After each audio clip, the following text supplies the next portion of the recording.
What's going on, y'all? This is Justincredible, aka J Lang, Mr. Lang, Justin Lang, whatever you want to call me. And today I'm talking to you about money, about finances, about how to build generational wealth.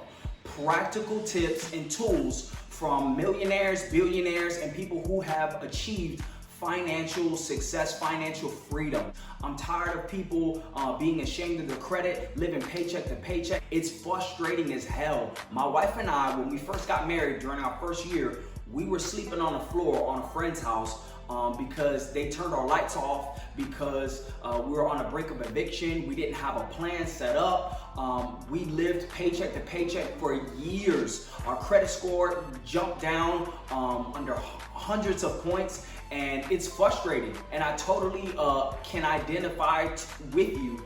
And it's not a game, it's not cute to not have financial freedom. I'm not trying to single out anyone, and I'm not trying to shame anyone, but there's certain cultures, there's certain families, there's certain groups of people that you will never see on the side of the road, whole family holding up signs begging for food or begging for money. There's certain cultures, there's certain families, there's certain people who you will never see with a GoFundMe account for medical or hospital bills. They tell their children, this is who we are. This is what we do concerning finances. Our ancestors have never dealt with financial difficulties. And if they were in financial difficulties, this is what they did, and we're gonna stick with this plan. Certain cultures, certain families, certain people have been doing this for generations, for centuries, and some even thousands of years. Please hear me closely. Number one, you need to have the proper and the correct definition of money. You need to have the right mentality when it comes to money. Money is simply a tool. It's not good, it's not bad. Money is an amplifier of what you do or who you are as a person, your level of discipline. You can use it to your benefit, or you can misuse it to your detriment. You can use money to take care of responsibilities, to pay bills, to invest. You can use money to be a blessing to other people, or you can just use money to try to show off in front of people. You can waste money. You can mismanage money. When it comes to having the right mentality and the right definition of money, you have to detach all of your emotions from money. You have to take out all of your value or misconceptions about money. Your value has nothing to do with your paycheck or what is in the bank right now. Millionaires and billionaires will tell you all the time, money is not used just to show off to people. It's not a magic wand, it is a tool. You must have the right definition and the right mentality when it comes to money. Number two, you need to take responsibility for your own finances. A high school diploma, a bachelor's degree, a master's degree, even a PhD does not guarantee money in your checking account, in your savings accounts, food in the refrigerator, and a vacation to Hawaii every year. That's not the case. Your financial goals should be higher when it comes to income than your actual bills. For example, if your bills are $30,000 a year, you should not be aiming for a job that pays you $30,000 or even $40,000. You have to think about taxes. You have to think about registrations, bills, doctor visits, emergencies that pop up. Things happen, and if your bills are just to your income, your debt to income ratio is the same, it's like at a flat, it's gonna cause you headaches. You're not doing anything productive. You're literally working to live, and that's not fun. You have to take responsibility. Government assistance is good if you need it. Government programs where you get free money or free resources, take advantage of that. But please do not put your trust in the government.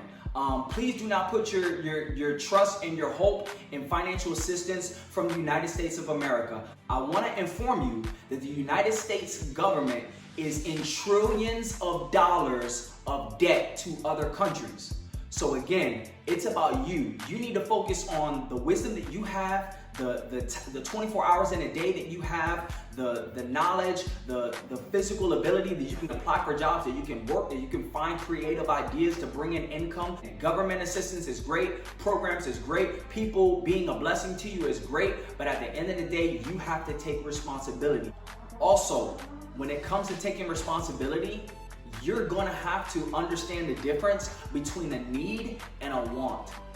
Going out to a fast food restaurant, a dine-in restaurant, going to the movies every Friday night, streaming services. In this day and age, people would assume that those are just basic needs. They're not. They're actually luxuries. And there may be times in your life where you have to humble yourself, make adult decisions, wise decisions that may delay gratification right now, that may be low-key painful, but you have to just thug it out until you're able to enjoy those luxuries in the future. Again, you must take responsibility for your finances, and that may include making tough decisions, sacrificing for you and your family, or sacrificing for the greater good of what you want to do, your financial freedom. You have to make a plan. You have to take responsibility for your finances. Number 3, you must have and stick to a budget. Budget is not a dirty word. It's not a curse word. Fortune 500 companies, Fortune 50 companies, millionaires, billionaires, all of them have budgets, and that's a fact. You cannot spend money whenever you want to, however you want to, on however much you want to. That's childish, that's immature behavior. Having a budget allows you to see exactly what income is going in and what is specifically coming out. Where's your money going? Is someone overcharging you? Is someone stealing from you? Are you mismanaging your funds? Could you find better ways to save, or more practical or creative ways to save? Having a budget creates discipline, and it actually gives you relief, and it relieves stress from you when you go to do your retail therapy, or when you go to shop, knowing that all of your bills are paid and you've taken care of your priorities first. Your bills, your children, your mortgage, your rent, those things are primary needs. Sometimes when it comes to budgeting, you're gonna have to sacrifice, you're gonna have to humble yourself, you're going to have to reevaluate your priorities, make some tough decisions, thug it out until you're able to take care of the wants or what you want. Even when you have unscheduled money, there should always be a plan or a budget listed on where extra random money goes. This is the same thing that millionaires, billionaires, and Fortune 50 companies do. They make sure that everything that comes in has an assignment, and even the extra has assignments. Make sure that you have and stick to a budget. Number 4, you need to be involved in sales, need-based businesses, and entrepreneurship. You have to start creating multiple streams of income. The average millionaire has, I believe, 7 streams of income. So when it comes to things like need-based businesses, owning a grocery store, an insurance company, a sanitation service company, a gas station, these are not sexy professions. These are things that are not glamorous. These are jobs, and these are companies that you won't see on social media going viral. But the bank accounts of those people who own sanitation businesses, that own hospitals, that own insurance companies, that own gas stations and grocery stores, for the most part, their bank accounts, their paychecks are glamorous. They are sexy, and they're social media viral worthy. Make sure, if you can, get involved in a need-based business, something that generates income 365 days of the year. Doesn't matter while you're asleep, it's always clocking in income, regardless of what the weather is, regardless if there's a recession, if there's a depression, if there's a war, if there's a hurricane or earthquake going on. Make sure that you are in a need-based business. People have to get rid of the garbage. People have to cut the grass eventually. People need childcare. People need groceries. People need gas.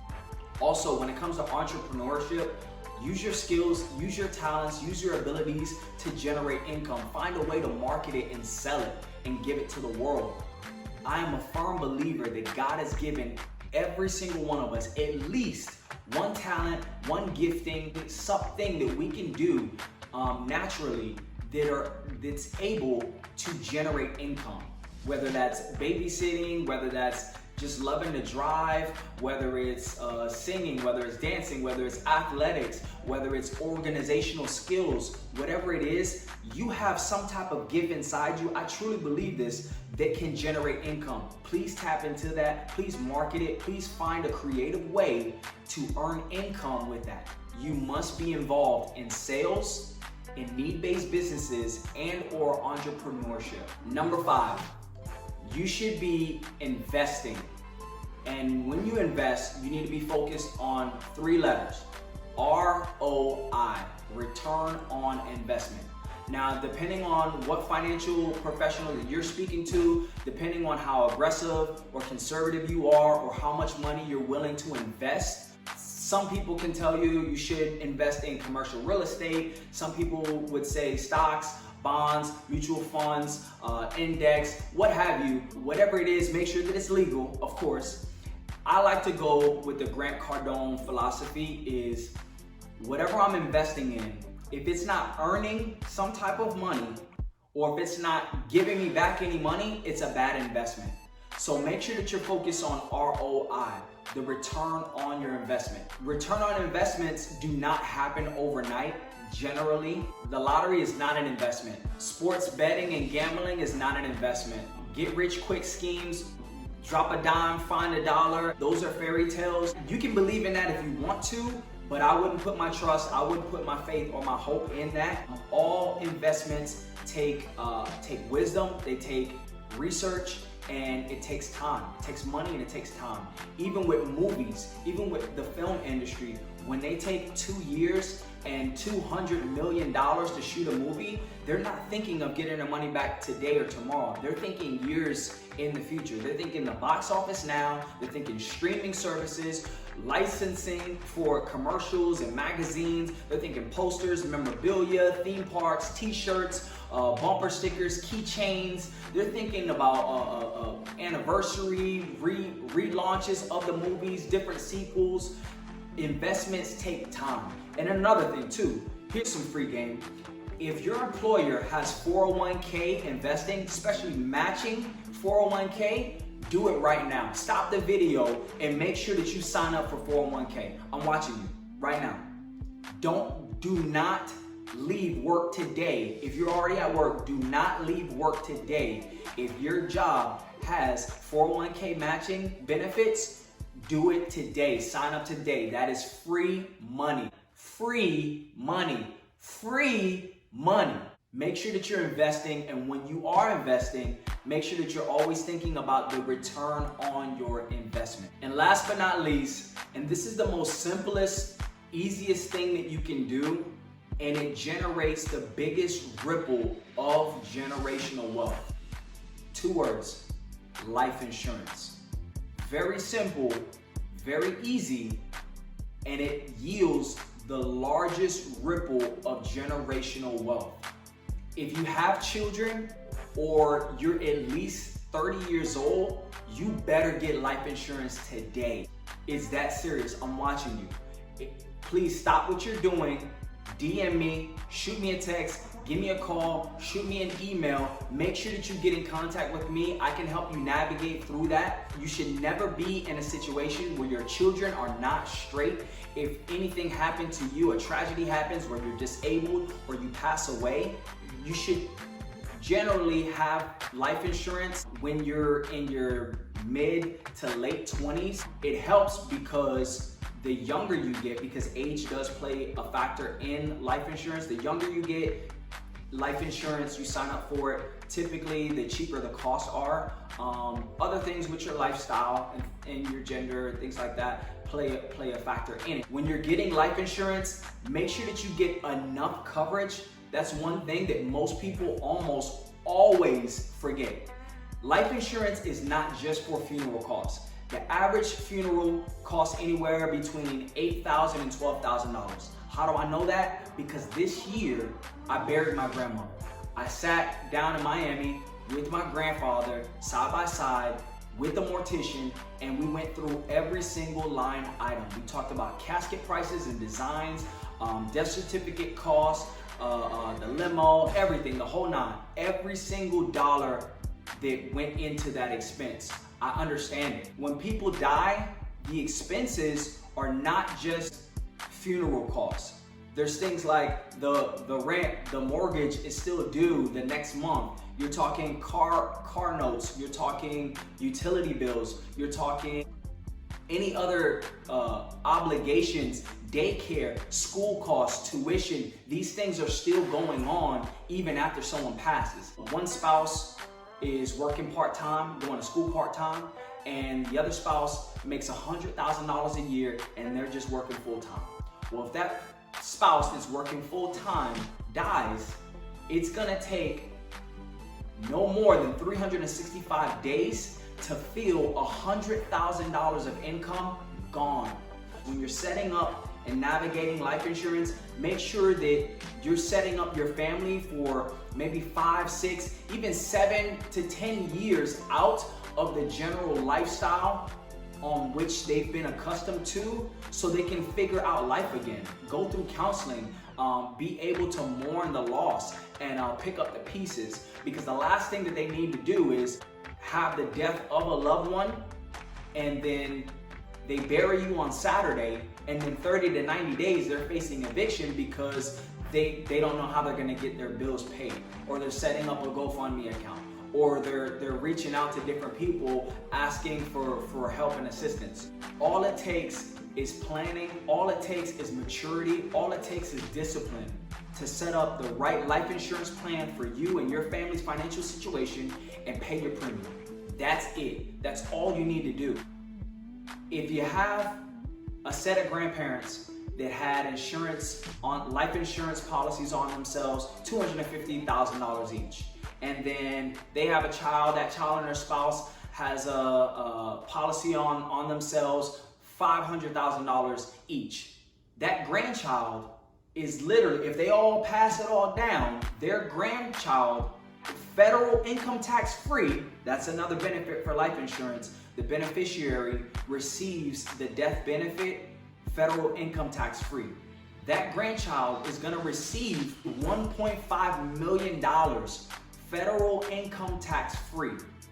Now, can they start up their own business from the ground up without asking a bank? Can they make it happen just right then and there? Can they hop into the real estate game without begging a bank for a loan? Yes. Can they have all of their tuition or vocational school paid for with their books, with room and board?